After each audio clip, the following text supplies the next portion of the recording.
It's knowing that your door is always open and your path is free to walk. It makes me tend to leave my sleeping bag rolled up and stashed behind your couch. It's knowing I'm not shackled by forgotten words and bonds and the ink stains that have dried upon some line. That keeps you in the back roads by the rivers of my memory. That keeps you ever gentle on my mind. It's not clinging to the rocks and ivy painted on their columns now that bind me. Or something that somebody said because they thought we'd fit together walking. It's not knowing that the world will not be cursing or forgiving when I walk around the railroad track and find that you're moving on the back roads by the rivers of my memory, and hours you're just gentle on my mind. Though the wheat fields and the clotheslines and the junkyards and the highways come between us, and some other woman's crying to her mother 'cause she turned and I was gone, I still might run in silence, tears of joy might stain my face, and the summer sun might burn me till I'm blind. But not to where I cannot see you walking on the back roads by the rivers flowing gentle on my mind. I dip my cup of soup back from a gurgling, crackling cauldron in some train yard. My beard a rustling towel and a dirty hat pulled low across my face. Through cup hands round the tin can, I pretend to hold you to my breast and find that you're waiting from the back roads by the rivers of my memories, ever smiling, ever gentle on my mind.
Thursday evening, everybody. Chris McDonald with you on this 4th day of January, 2024.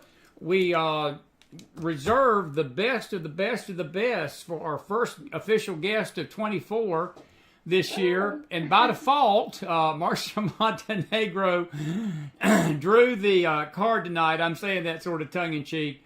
We are so grateful to have my dear buddy. She knows what I'm talking about. I thought I wrote it down for her to come next week, but it was tonight, and thank God we got her because she's going to be gone, tied up a little bit next week.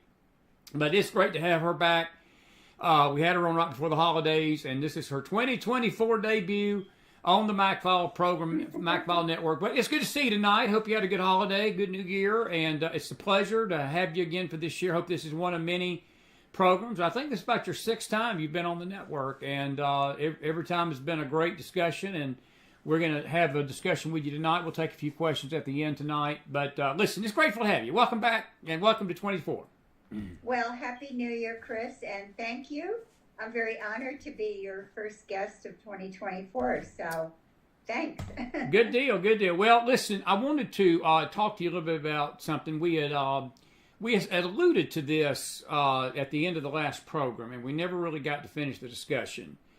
And we probably could do a whole show on this, but there is a movie, and I grew up in the time it was a big hit. I remember I would have been 12 years old when that first movie ever came out, called Star Wars. And the term was coined, "The Force be with you." May the Force be with you. And at that time, in the 70s, most people just didn't think nothing about it. And now you're hearing this again. There's been a resurrection of that statement because people think that there's this energy force around the earth and it controls things, and it sort of eliminates the power of the Holy Spirit and God, and it's just a weird thing. But come to find out, it's got New Age roots. And you've wrote articles about this. You've talked about this in some of your lectures. Yeah. And I want to talk about it tonight because it's becoming mainstream again. It's coming mainstream in our society and our culture. It's one of many things that are becoming mainstream that ain't too good tonight. What say you about all this? And tell us why the Force is not something good to be hoping for. Yeah. Right. I think I did a Facebook post, something like, I don't want the Force to be with me, or something like that. So, yeah, this whole thing with the Force, and, you know, it comes from a movie, so a lot of people tend to assume it's sort of just a fantasy thing. But George Lucas was, and I guess still is, a student of and a follower of Eastern religions. Wow. And so that's part of what he follows. The other thing that has influenced him is Joseph Campbell. Now this doesn't have to do with the Force, but I want to put this in there since we're talking about Star Wars and George Lucas. Joseph Campbell, who died, I'm not sure when, but a number of years ago, but he was alive a good part of my adult life. He was a writer on like mythology and symbolism and things like that. And he's very well known and admired and I think seen as sort of an academic figure as well as a popular writer. Well, he was influenced by Carl Jung.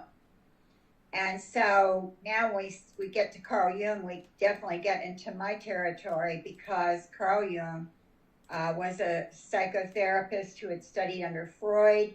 Then he split with Freud, went his own way. He was into these very esoteric Gnostic belief systems. And he had a spirit guide on top of that. And he said that there are archetypes. Everybody has this one consciousness. We all share this certain universal consciousness that we all tap into. And these archetypes come from that consciousness. And he said that, so the archetypes are things like the hero, the fool, the mother, you know, I don't know, the wise man. They're different archetypes. And these ideas, Joseph Campbell picked up on and wrote on these ideas. And George Lucas, in turn, was influenced by Joseph Campbell. And so the reason I'm saying all of this is that I want people to understand the influences on George Lucas were very pagan and non-Christian. And then he was influenced by Eastern religions as well. Now, when I saw Star Wars, the first Star Wars movie, and this will certainly, you know, make everyone know that I am not a youngster, which is probably pretty obvious. But I was getting into the New Age and already knew a lot of stuff. And when I went to that movie and saw it, I just kept thinking during the movie, wow, I can't believe that, you know, Americans are coming to see this movie when it's so full of Buddhism and occult concepts. I mean, it's just dripping with it. And it was so obvious to me, and I liked the movie, but right. I was very mystified as to why the American public liked it. Of course, they liked it because, you know, it's action. It was different. And suspense and all of that. But And I I would, was really, and I would just not interrupt you, but I think of some of that too. You know, that movie came out in the late '70s, and I remember because I would have been a freshman, getting ready to be a freshman, 7th grade, 8th grade in high school, and I think that one of two things. No, I didn't mean to interrupt you, but to answer your question about why the '70s, that movie was a groundbreaking movie with the special effects. And I think also during that time, Marcia, people, because as a 12-year-old, 13-year-old kid, I wouldn't have looked at any of this. I didn't know what Buddhism was. I didn't know what this Buddhist thing. right, And I don't think the awareness of the New Age was even remotely on the radar in America back then as it probably is tonight. And I think that's why a lot of people could watch the movie. I hate to admit it. I watched the thing 5 times when it first came out. I thought it was the greatest thing in the sun because, again, it, like you said, there was an element to it that was unlike anything the culture had seen it up to that point, to be honest with you, done on that scale of George Lucas, what he did. All right, I didn't mean to interrupt you, but I think that, because in putting in context, you swing that up 50 years now, or 40 years, because that was 77, this is 2023, so we're talking going on 50 years, just about. Things have changed in the country, and awareness has changed about these other false religions. I didn't mean to interrupt you. Go ahead and keep going. That's okay. Yeah, although I think in the church, the ignorance on the New Age is still pretty large. Sure. I think that, I don't think it's improved, unfortunately, all that much. I mean, maybe a little bit, but, there's just too much New Age in the church, that. So, anyway, I know that it was, the whole thing, the way it was filmed and the suspense and the action and the story and everything was captivating. But because I was so struck by the ideas in it, I recognized the Daoism and the Buddhism in it and the occult concepts, and they were such a strong theme in the movie. That's what had me mystified. I was like, why aren't people like, either upset about it or I don't know. I think that I was just surprised. And probably I was a little naive, about, movies and the power of movies. But anyway, that movie, it's Daoism now is an ancient Chinese religion. And, one of the main ideas, I just finished updating several articles on my website that are connected to Daoism, as a matter of fact. And Daoism developed over several centuries. But one of the main ideas of it is there is this force or life force that is in you and in nature. Right. And that you have to tap into this to make yourself healthy. You do certain things to tap into this and get it to flow, and you have to be in harmony with the flow. And this is the chi, or the ki, chi, or it can be spelled qi or ki. This is the chi energy that permeates all of creation. And the way to be healthy and to be in harmony is to have a balance of the chi within you and between you and the environment.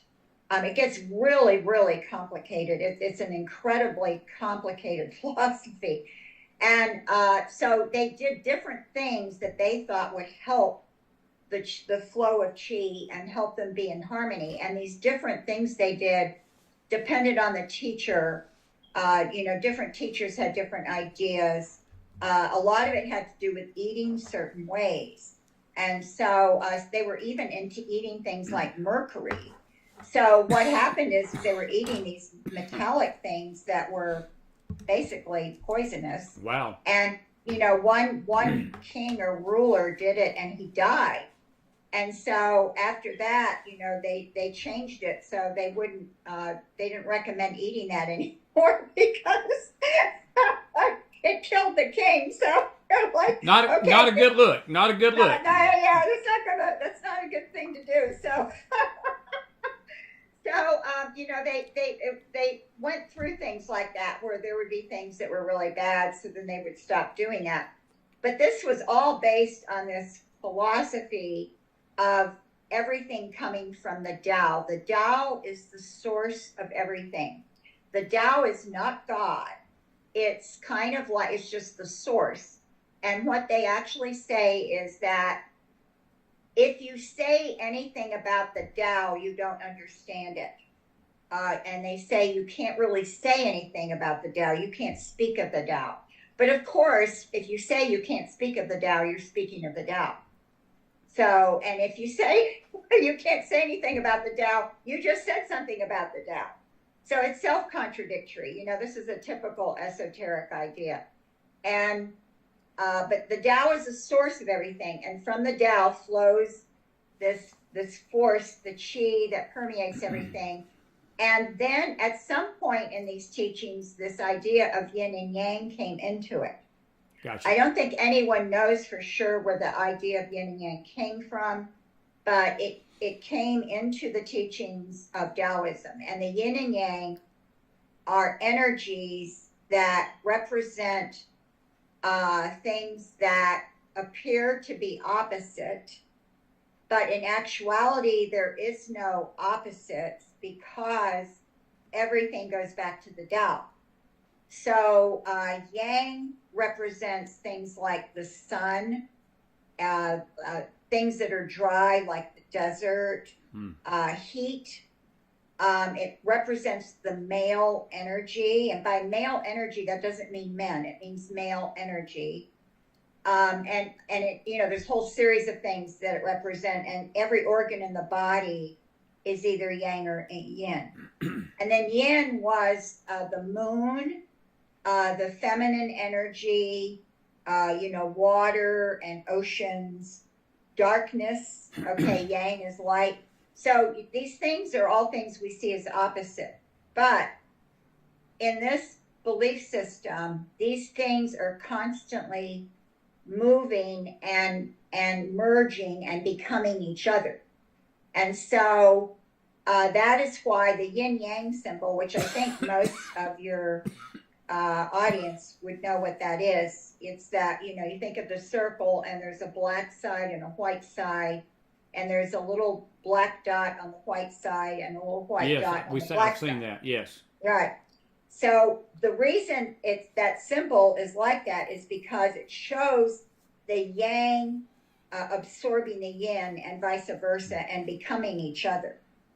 So, and it shows it as, you know, balanced. So this is balance. So this is what you're supposed to go for. Now, the force, the chi, plays into this yin and yang because for the yin and yang to be balanced, the chi has to be flowing correctly. All of this is a basis for things like acupuncture. That's where acupuncture comes from. And a lot of other things. There's something called tapping or EFT that's also based on this idea. Reflexology comes from Daoism. There's a lot of stuff in the so-called alternative healing movement that is based on these principles. And there's another thing called cupping that's based on the same thing too. So this idea you can see in Star Wars with the Force because, you know, they talk about, you know, being in harmony with the Force. And I remember one scene where Luke Skywalker is told, don't think, you know, don't think, exactly. Just feel the Force. Exactly. Yeah. And that is, go ahead. Yeah. And that's part of this whole idea that you make yourself receptive to outside this chi and the yin, you know, the flow of yin and yang, and you kind of go with the flow basically, which is a phrase that became popular in the 70s and 80s, to go with the flow. And the whole idea is that way you can harmonize with things. So the other way that we see the Force and the yin and yang in Star Wars is you know, you have the Jedi who were supposedly the good guys, and you have the Sith who are supposedly the bad guys. But there's like the dark side of the Force. See? Correct. And I remember a scene, I don't think it's in the first movie, but it might even be in one of those later episodes that came, where they show how Darth Vader became bad. You know, they go back to when he was younger. Yes, that's the older movies. Yeah, and so he has a Sith leader talking to him who's trying to persuade him. And he said, the Jedi and the Sith use the same force. We just go deeper with it. All right. Before you go any further with that, deeper. Okay. They go deeper with it. And all this is very, I hope people are catching. I truly mean this. I'm not saying that to sound condescending or not. What I'm saying is I hope we're all grasping this to the fact, because we hear that term a lot, Marcia, in Christian circles, that you need to go deeper, deeper, deeper. You need to go higher, higher, higher. These levels. It's like an up and down, ascent or descent. And with the word deeper is not humility. What they're talking about is this esoteric knowledge and this deeper revelation, these deeper things. We need to know the deeper things. And again, it sounds very spiritual, but it's no different than what you're describing, because I remember that scene well, and you're right. He was appealing to this young Jedi's intense search for deeper revelation and knowledge and healing, because his girlfriend in the movie, or his wife, I should say, had a baby, and he has seen this vision that baby was going to get killed, and the dark Sith convinced him that if he tapped into these healing energies of the dark side of the Force, it could save his wife. I know this all sounds like some weird stuff out there, but I'm going to tell you something. It's no different than much of the jargon that you're hearing in Christian circles today. It's wrapped up differently, but it's tied right back to this very thinking that we need to tap in to these spiritual energies and these frequencies. We talked about frequencies last time. It's the same thing to me, Marcia. How far off am I on that? I don't think I'm too far off on this analogy. No, I think the language is very similar. I think the contexts are a little different, but I agree with you that this idea of going deeper and finding things that discovering new things, new truths, is definitely a thing going on in the church that is not biblical. And as far as the Daoism and yin and yang go, when he says, we're using the same force that the Jedi use, we just go deeper, that is also a philosophy in occult magic and witchcraft, because there's an idea that black magic is not really evil. It's just a magic you can do when you're stronger, and you can go deeper with it. And it's not really evil, it's just deeper. So in the movie, that's what the Sith was saying. He's saying it's not really a bad thing. It's just, we just go deeper with it. Go deeper with it. Exactly right. And so I wrote in my article on that movie, I have an article on that particular movie, and I wrote that this is the philosophy in the occult. And so also another philosophy that we see from the occult here is that the force it's the same. They're tapping into the same source. And this is in the occult, power is neutral. And so what makes something good or bad is how you use it, but the power itself is neutral. So this is in Harry Potter too. So the power that Harry Potter taps into and the power that Voldemort taps into is the same power, but then the morality is based on how you use it. Well, this is not biblical, because in the Bible there's a very clear division between good and evil. You don't have them merged together. Come on. And then it just depends on how you use it. What you have is you have a source that's good and you have a source that's evil. All right. Can I ask you a question? Yeah.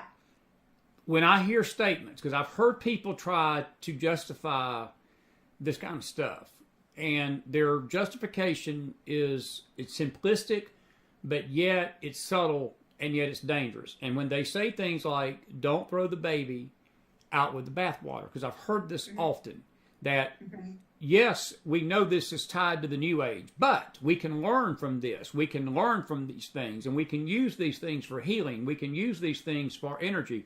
We can use these things for revelation knowledge. We can use these things to go deeper and learn, even though we are fully aware that this is all New Age.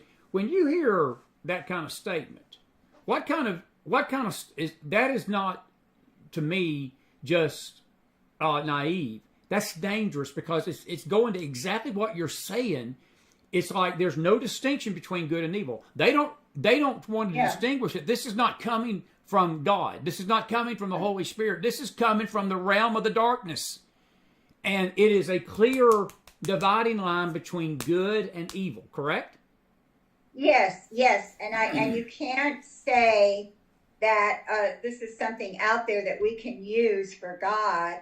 And I've heard this, actually I heard it since I was a new believer. I heard some Christians say, well, psychics are using their abilities, for a bad purpose, but Christians can use the same kind of gift for a good purpose. Wow.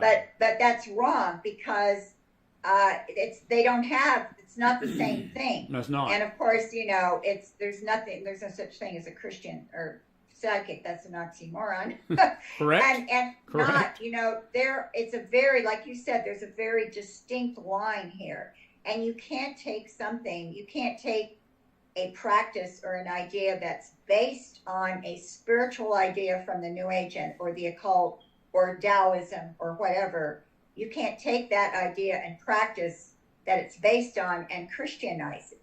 You just can't do it because the nature of it is something that is opposed to God. When you have the nature of something, not just the origin, but the nature and purpose of something being opposed to God and having nothing to do with God, you can't use it.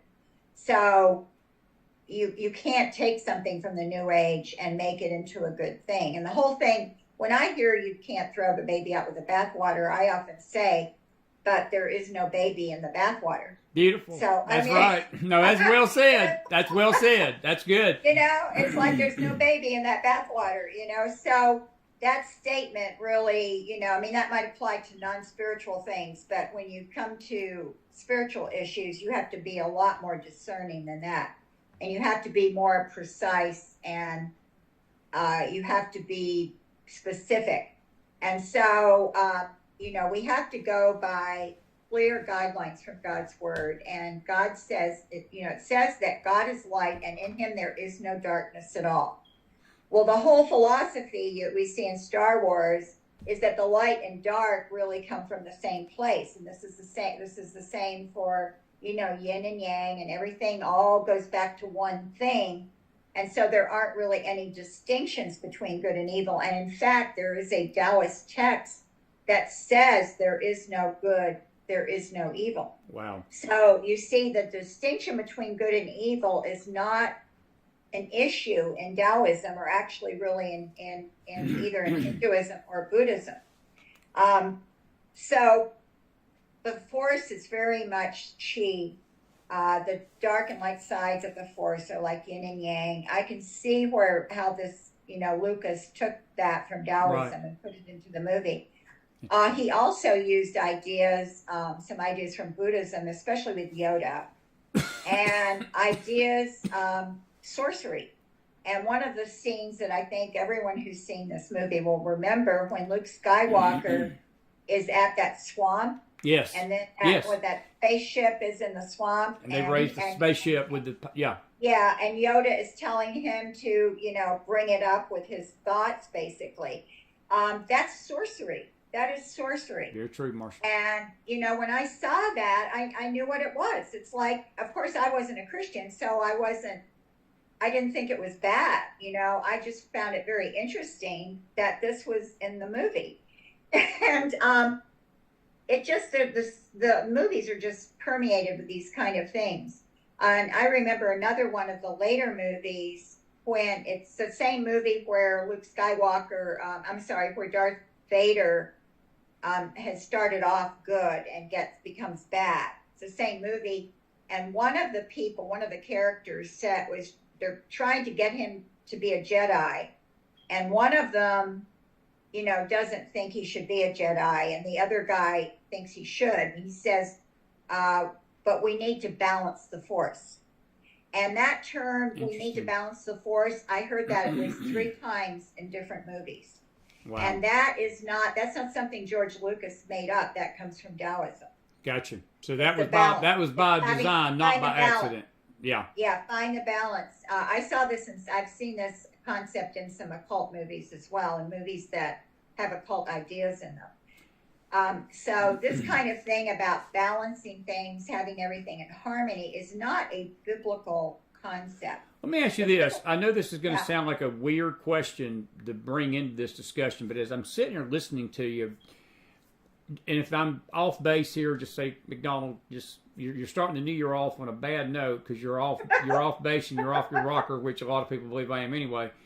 But is karate and the concepts, because I've heard karate teachers, people that have taken karate, that is one of the things they do in karate, because they teach the students to have this balance of their emotions. There was a quarterback, one of the quarterbacks that played in the college football games this weekend, and I don't know which one it was, but he was basically telling the broadcaster, because they were asking about the emotions of the game, and he was basically saying that, hey, I go and meditate for 30 minutes to an hour before a football game, and he was showing the yoga pose. And then I think about the karate and the kung fu and things like that, because they teach the kids, it's like a balancing act. Is that relative to this discussion, or is that something totally different, or is it the same concept? It's related. I would say it's related, because there is an idea, actually, for example, in Buddhism, the idea is that the emotions are going to throw you off. Okay. Because the emotions have to do with your attachment to this world and your attachment to the body. And in Buddhism, all suffering comes from your attachment to this world. And so in order to escape suffering and escape rebirth, you need to cultivate detachment. And you do that, one way you do that is through Buddhist meditation. And so meditation is supposed to help you detach from your emotions, your feelings, your sensations. And that is supposed to help free you from this attachment to this world, which is holding you back. So yeah, there's that idea is very strong in Buddhism. And the whole idea of being balanced is a very New Age idea. That probably, I don't know if it was influenced by Daoism. You know, what you find is that a lot of these concepts, you find them in a lot of different religions and teachings outside of Christianity, because they are concepts from the fallen mind. They're concepts from the fallen world. And so you can find the same idea in another religion that may not even know that much about religion A over here. You may find the same concept over here in religion Y around the other side of the globe, because these ideas seem to be the kind of ideas some people go to when their minds are, darkened by not knowing Christ. And so they're very appealing to a lot of people. And since you said karate, I wanted to say something about martial arts, because it's kind of connected to all of this. Now, this is my understanding of it, and I don't feel that I'm an expert on this, but my understanding is that martial arts, they started when there were Buddhist monks traveling in places, uncivilized places, like out in the country or the mountains or something. And there would be thieves who would be waiting there for travelers, and they would attack them and steal from them. And so the monks had to learn to defend themselves. Now, what I think happened with some martial arts, and what I've read, is that the most of the martial arts just started off as forms of self-defense, but they added the philosophy to it of Qi and Ki, and the Eastern philosophy was added into it. So some martial arts teachers will teach it talking about Ki and Qi. Now, so in other words, you could have somebody maybe teach just the movements of karate or judo as self-defense and not put any kind of religious view in it. There are two martial arts, however, that are rooted in these, this is Qi Taoist philosophy. They're rooted in it, and they can't be separated from it. One of them is Aikido, and the other is Tai Chi. Tai Chi. Now, Tai Chi is technically a martial art, but it's called a moving meditation. And nobody really uses it as a martial art. People who take Tai Chi don't think they're taking a martial art. But I think originally it was a martial art.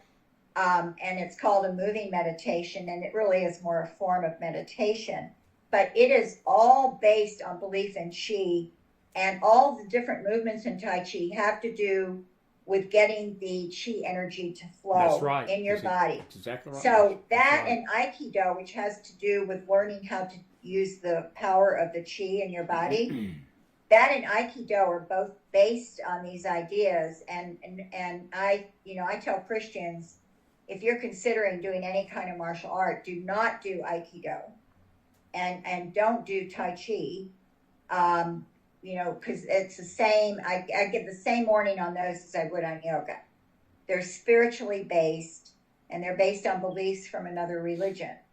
So, and I tell other people, because I've been asked so many times, and especially by parents, like, my son wants to take karate, would it be okay? So what I usually tell them is, you need to talk to the teacher and ask if you can observe a class and find out, does the teacher believe in the concept of Ki or Chi, and does he teach it? And if he does, then no, I would not let my child take that class. If he doesn't, if he teaches it purely as a physical kind of practice for the body and self-defense, then, okay. So you have to take time to investigate and talk to these teachers and find out how they teach things. So that's kind of related. So I thought I might as well. Yeah, no, it's good. I might as well address it. Well, but yeah, this whole idea about the balance outside of Daoism and Qi is a very big deal in the New Age, okay. And the whole thing of holistic care is balance between body, mind, and spirit. We got about 20 minutes, and I want to give the audience at least 10 minutes or so for questions. Oh, absolutely. But I'll do one other question, because I heard something I'd never heard before, a term. And I want you to discuss it. You got to do this in about 5 or 6 minutes, 7 minutes. Okay. We may bring you back. Our next show with you, we may just deal with this very thing. But I do want you to talk about this in passing tonight. There's a term, empath, E-M-P-A-T-H. Oh, yeah. And I heard this for the very first time this week by a network. I'm going to leave nameless. It's not important. But the host was basically saying they are an empath. And I've remembered someone sent me a link to one of your articles, and they said Marcia has addressed that. And it's not a good thing to call yourself an empath, is it? Because it's basically I hate to say this, it's a glorified garden variety psychic. It's what it's called. That's what they are. Yeah. Correct? Yeah. It is a type of psychic. And what an empath is, I've had a lot of Christians say to me when I did my post on that the first time a few years ago, a lot of Christians said, but it just means that you have empathy. No, that is not what it means. That is not what an empath is. An empath is somebody who supposedly has the ability to feel everything another person feels. And that, not just like, oh, I feel your pain in the sense that I understand your pain and I'm sympathizing with you. I actually feel your pain, or I actually feel your sorrow. I'm actually experiencing what you're experiencing. And so it's a type of psychic ability, and empaths are often people who claim to heal because they can feel your pain or whatever's bothering you, and then they will do their healing, which of course is a psychic type of healing. So an empath is a type of psychic, period, end of story. If you're going to redefine it to somebody who has empathy, then you're changing the meaning of the word. And it's going to be very confusing because people in the New Age and the occult know what an empath is. And if a Christian is going around calling themselves an empath, I can tell you the New Ager or the person in the occult, will think, what is this Christian talking about being an empath? Either they're going to think that the Christian is okay with some New Age views, or the Christian is okay with psychics, or they're going to think the Christian's not really a Christian. Okay. And, they're going to be confused. Like, what is this Christian talking about? It's a very poor witness for Christ to use an occult or New Age term and try to make it a Christian term. You can't do that. Why don't you just take the word psychic and try to make that Christian? Yeah. Well, why don't you take the word astrologer and try to make that Christian? Might as well. It's the same thing. Do you think it's possible that that individual may not know what it is? Is it one of those things that's sort of out there that, or do you think when they're using that, because that's a weird term, you would have to almost know what that is, right? I mean, it seems to me if you're going to use that of yourself, you would have at least done a little research on it. Right. Now you might be trying to understand it in a different way or redefine it for yourself because for some reason you think it's kind of cool. But you shouldn't do that. That is confusing to other people, and it's a bad witness for Christ if you're a Christian and you're using that word. I'll tell you a quick story here. It's a true story. This woman who had been in the New Age, I ended up talking to her, and the reason she wanted to talk to me is that in the New Age, she had been an empath, and she said she could feel people's pain. She literally could feel if they were sad, she would feel sad, like crying. And she told me that she became a Christian, and she said that these kind of things continued. And so I asked her if she had asked God to take this away, and she had not. She said other people had prayed for her, but she had not prayed. I said, maybe you haven't prayed for God to take it away because you're still holding on to it.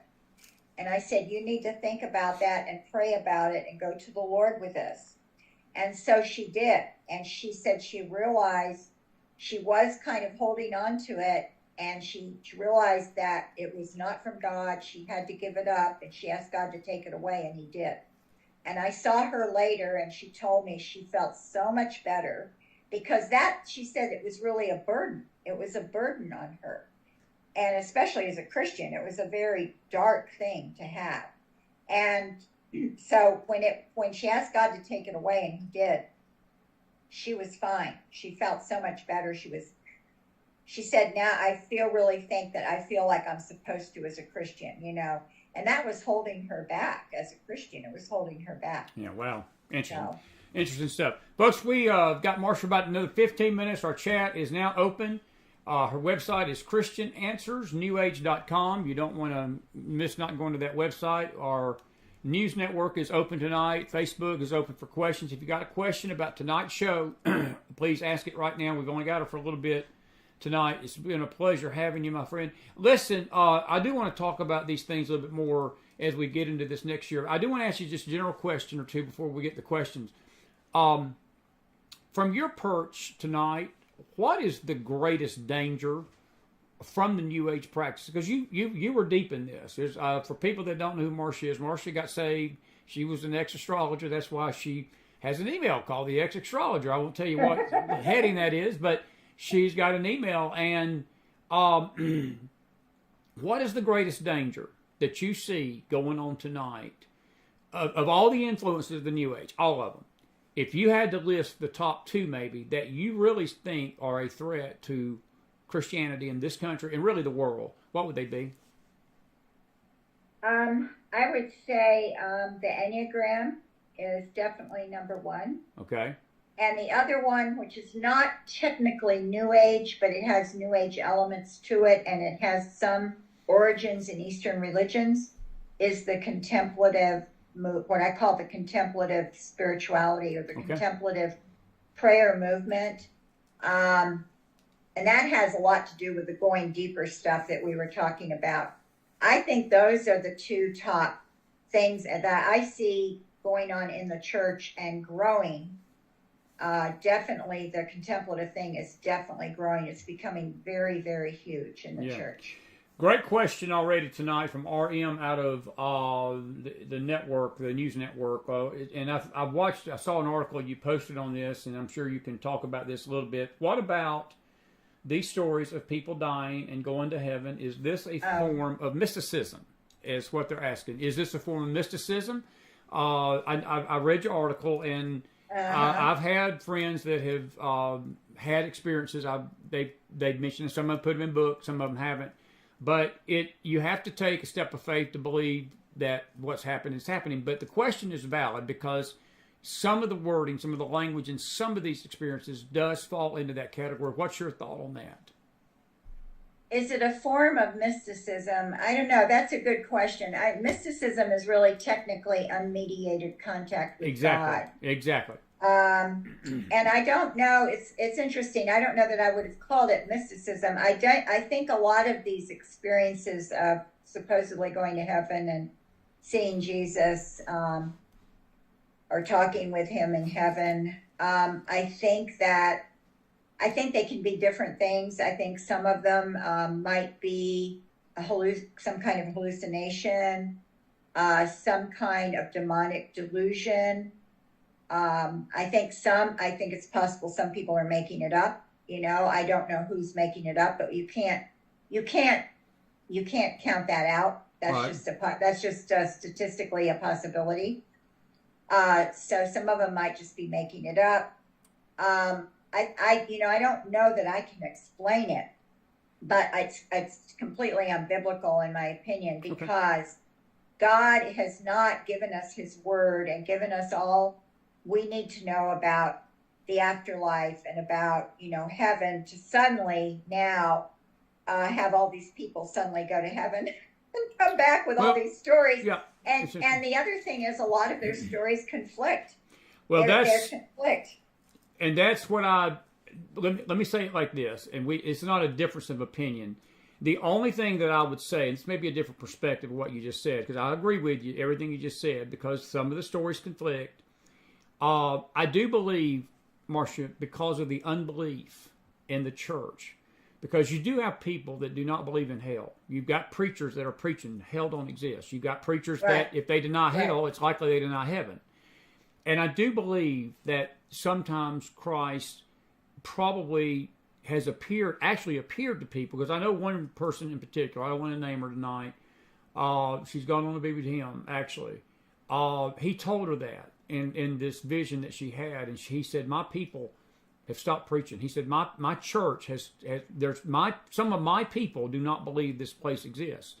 And I don't want to get deep in the woods in this, but I have heard other stories that conflict with the Bible. And I tell people, when you hear about these out-of-body experiences, if they are teaching false doctrine, and if they are promoting false doctrine through an experience, you better reject that quickly, because you're bordering on some dangerous spiritual world. You're bordering on the spirit realm you don't want to be tapping into. We're going back to the dark side of the force. That's the dark side of the force, because the Bible was given to us to line up every experience. That's why he gave the word. The spirit and the word will agree with each other. There's nothing that you're going to have in an out-of-body experience that will contradict his word, because his word is what we're going to be judged by. That's how important his word is to God. Right. Well, I don't think that people actually have a true out-of-body experience. So there is a type of physiological cause.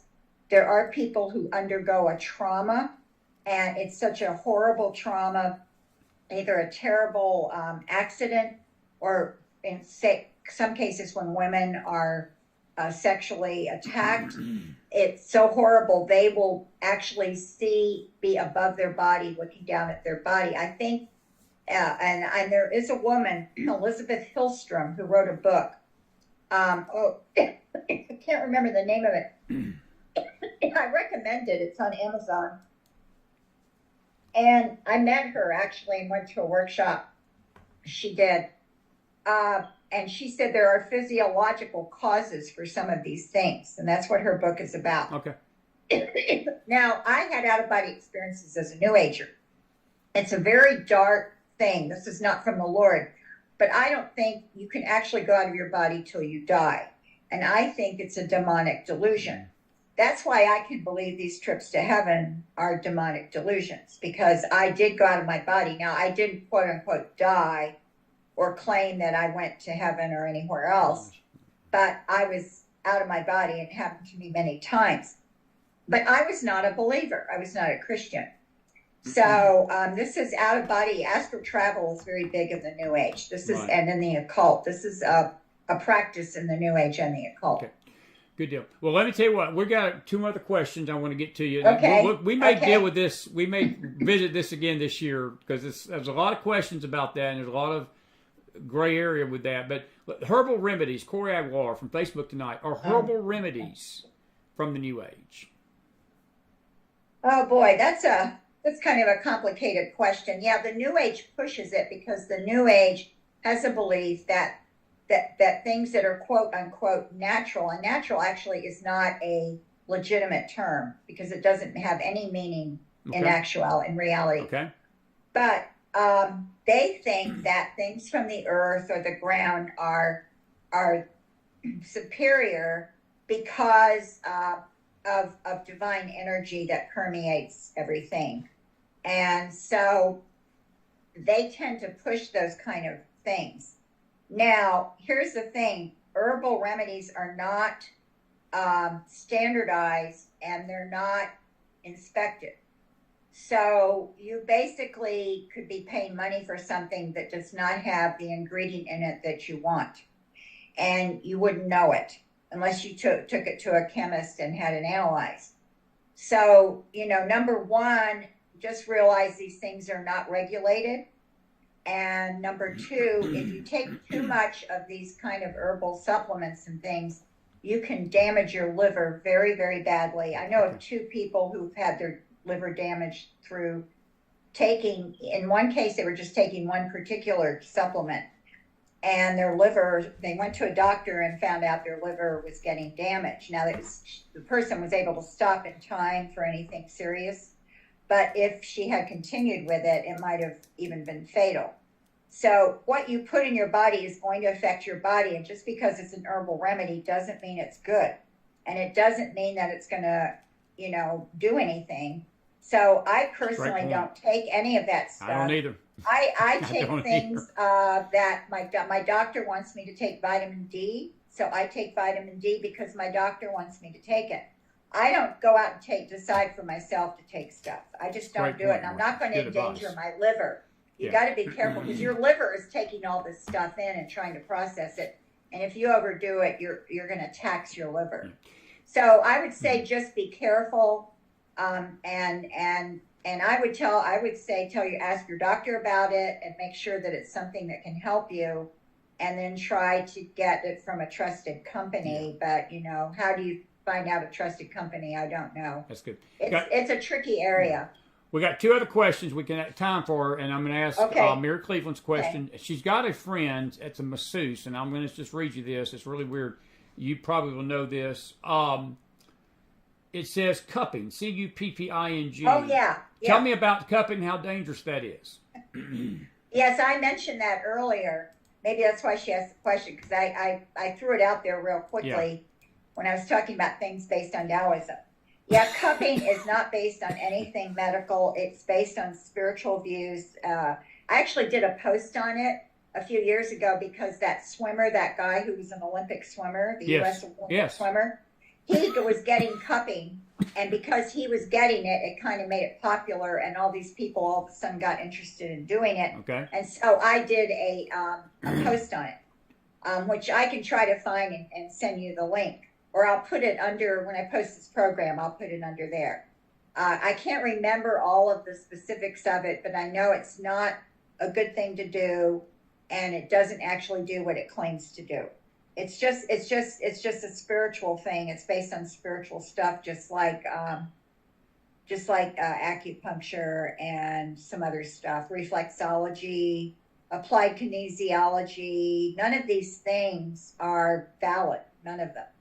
Now, acupuncture, I could talk a little more about because it's a little more complicated. But acupuncture, the way it originally done is based on the belief in when you have pain or illness, the chi is blocked. And so the chi has to become unblocked. The chi supposedly flows through these channels in the body called meridians. They're invisible, of course, because they don't exist. But they're invisible. And so the needles do not even correspond to where your pain or illness is. It has nothing to do with the biological location of the problem.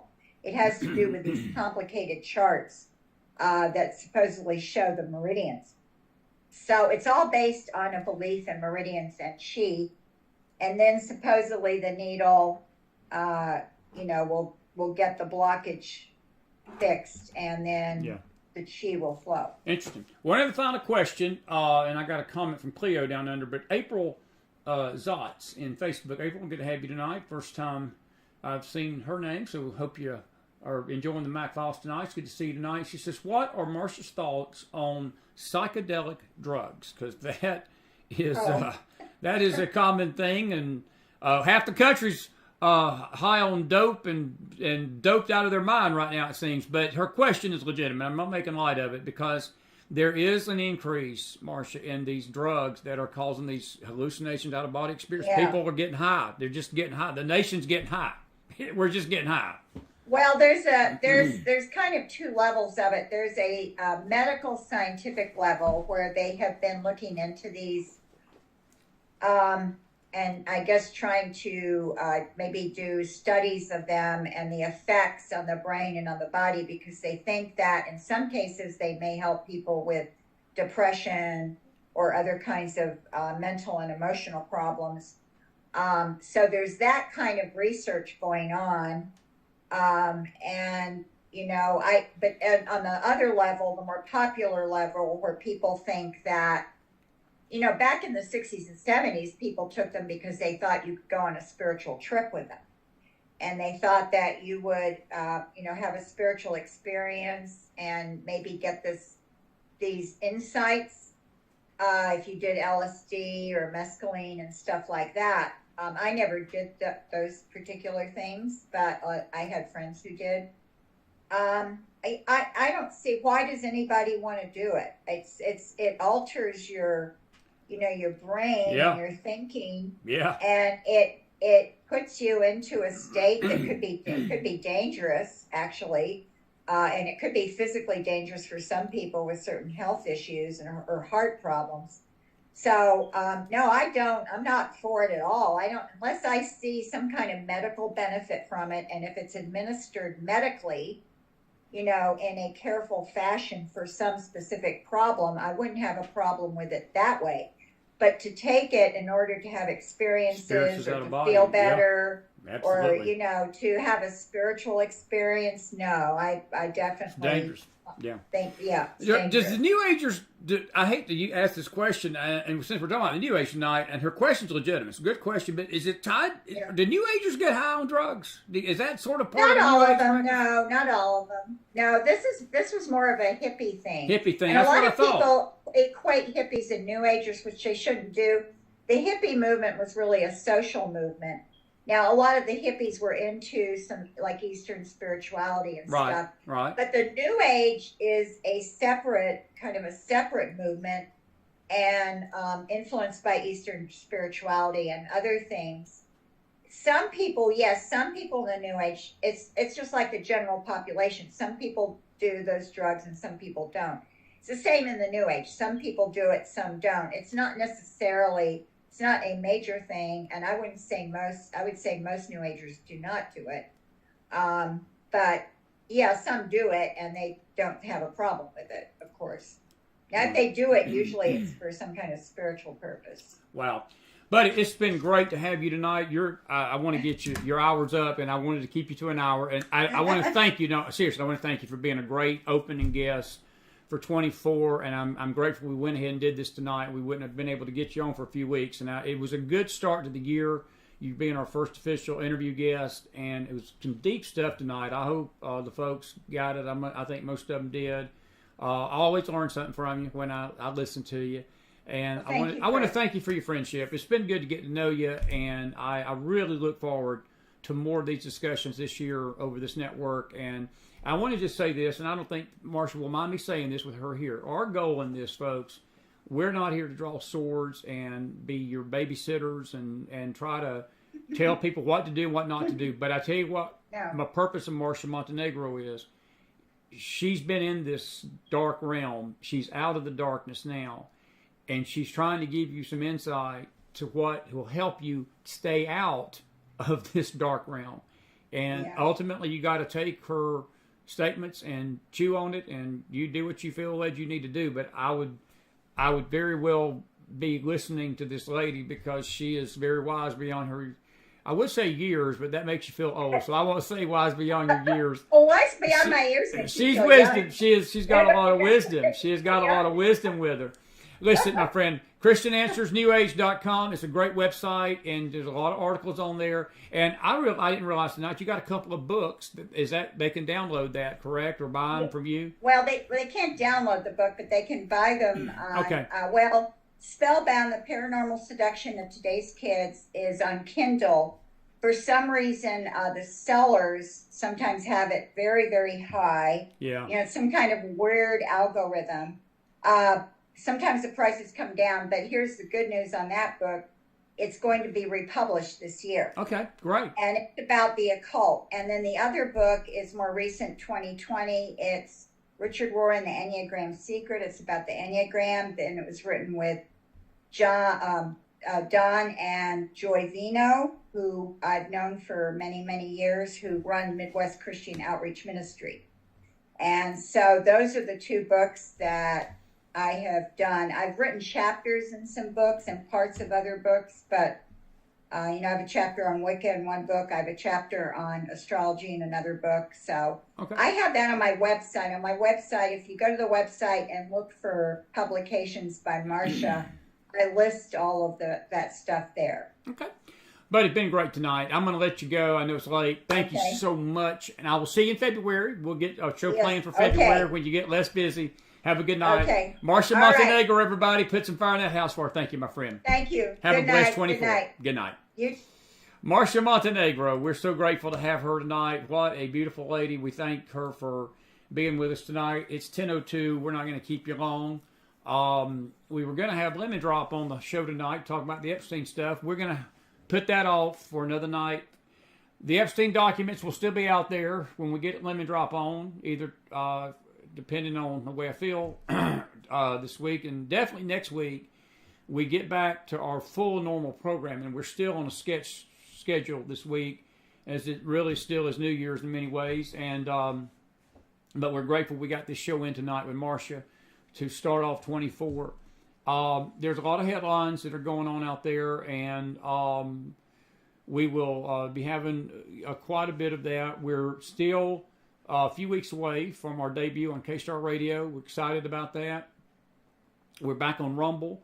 This interview will go on Rumble. I noticed tonight on the Epstein stuff, I was just scrolling through some pages and different things on Instagram and other things, and they're already censoring.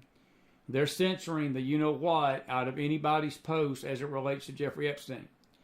That's a good sign that it started again. The censorship is going to be hard and heavy on this. So when we do the show on Epstein, we will upload it immediately to Rumble. We're back on Rumble. We encourage you to follow us there. We encourage you to follow us here. This network's name is going to be being changed here in the next few weeks. We've got a lot of changes coming, all for the better. And we're excited about some things we're going to have going on. And we hope that you will hang out with us this year. We're grateful for those of you that are here tonight. We really are. And we hope you enjoyed Marcia Montenegro. She's always on spot, on target, on point. I will say this. I'm going to read Cleo's comments. She says basically that it is weird how health insurers here down under recognize many of these New Age practices, and I am pretty certain that a lot of these health companies here in America do the same thing as well. And so it's an intriguing dynamic, but that's something that, again, it's just the way that the society and the status of the society has gone. And folks, again, I want to just say it again tonight. Just when you listen to somebody like Marcia, she's trying to come at this from an angle to be a help, not a killjoy and all that. She's truly been in this deep. Her testimony is precious. I mean, one of the reasons I reached out to her was I read her testimony, and I said, she could be a help. And we had reached out to 3 or 4 other people that had past experiences in the New Age, and we never got a response. She was the only one that responded. And we've been grateful ever since that she's done that. And I'm grateful to call her part of this McFile family tonight. I'm grateful to call you part of this McFile family. I will see you in the morning on the Faith Network if my voice holds out tomorrow. I will just say this couple of things tonight before I leave tonight. Teresa Baxter, many of you know Teresa. Her mother was Mary Catherine. Teresa's had congestive heart failure tonight. She's in very serious condition. Please remember her in your prayers tonight. Talk to her today. There's a lot of sickness going around right now with the wintertime. A lot of flu, pneumonia, bronchitis. I'm feeling a little scratchy tonight, and it's just that time of the year. And it's not that time of the year as far as Christmas goes. Christmas is done, but it's that time of the year when people tend to get sicker than normal because of this cold weather. And we're going to be cold here in the east, where there's an ice storm going up the east coast this weekend. And we encourage you to be very safe out there on those roads if you're traveling.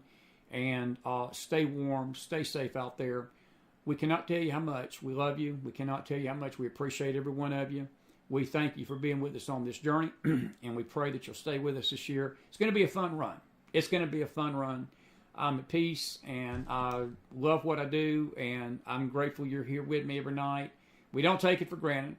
We don't take anything for granted these days, but I can tell you this is one thing I've never taken for granted, and I never will. And that is you, my audience. And we're grateful that you've been with us. And we're going to go out with a song tonight. See you tomorrow morning. Maybe tomorrow night, but definitely tomorrow morning on the Bible study. And then we get this thing going in earnest Monday night. Monday Night Madness. I've been thinking about a term for Monday night. We used to have Spiritual Smackdown, and that's gone past in the past. But I'm trying to think of another cute title for Monday night shows. Monday Night Mac Madness, or Monday Night Madness, and then Tuesday, Wednesdays for faith, but Thursday and Friday nights. And as we get gearing up, by the way, we'll mention this more Sunday, but January 19th and 20th, it's just a couple of weeks away. Make your plans to be with us in Houston, Texas. It's really Kingswood Prophecy Conference 2024, first one of the year. We're going to be going to other cities with it this year. Just a Friday and Saturday, all day Saturday. We're going to have a Q&A, time of prayer, but John McTernan, the one and only John McTernan. I'm so excited to meet John in person. I've been wanting to meet John McTernan in person for 25 years, and I'm going to get my chance. And to be able to teach with him is going to be a great honor. And I'm excited to see him. You need to come out if you can. I say you need to. We hope you can come out. You do certainly need to if you can. It's going to help you. It's going to encourage you. It's going to teach you a lot about Israel and the end times and things like that. But it's going to be a time of getting together and fellowshipping as well. And just a time of encouragement right now. We all need that. And so forth. Listen, we love you tonight again. Have a good night, everybody. Be blessed out there. Pray for each other. Keep each other encouraged. And we'll see you tomorrow morning here on the Faith Network, Lord willing. God bless you out there. Marcia, Montenegro, put some fire in that house for her one more time. And be blessed tonight on a Thursday night, first of the year interview McFile special with Marcia Montenegro. Be blessed. Good night, everybody.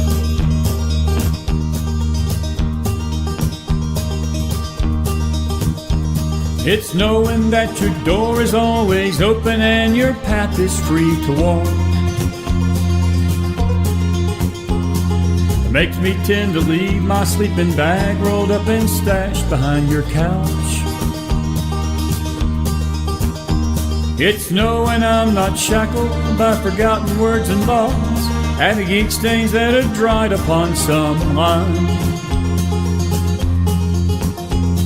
That keeps you in the back roads by the rivers of my memory, that keeps you ever gentle on my mind. It's not clinging to the rocks and ivy painted on their columns now that bind me. Something that somebody said because they thought we'd fit together walking. It's not knowing that the world will not be cursing or forgiving when I walk around the railroad track and find that you're moving on the back roads by the rivers of my memory, and hours you're just gentle on my mind. Though the wheat fields and the clotheslines and the junkyards and the highways come between us, And some other woman's crying to her mother 'cause she turned and I was gone. I still might run in silence, tears of joy might stain my face, and the summer sun might burn me till I'm blind. But not to where I cannot see you walking on the back roads, by the rivers flowing gentle on my mind. I dip my cup of soup back from a gurgling, crackling cauldron in some train yard. My beard, a rustling towel, and a dirty hat pulled low across my face. Through cup hands round the tin can, I pretend to hold you to my breast and find that you're waiting from the back roads by the rivers of my memories, ever smiling, ever gentle on my mind.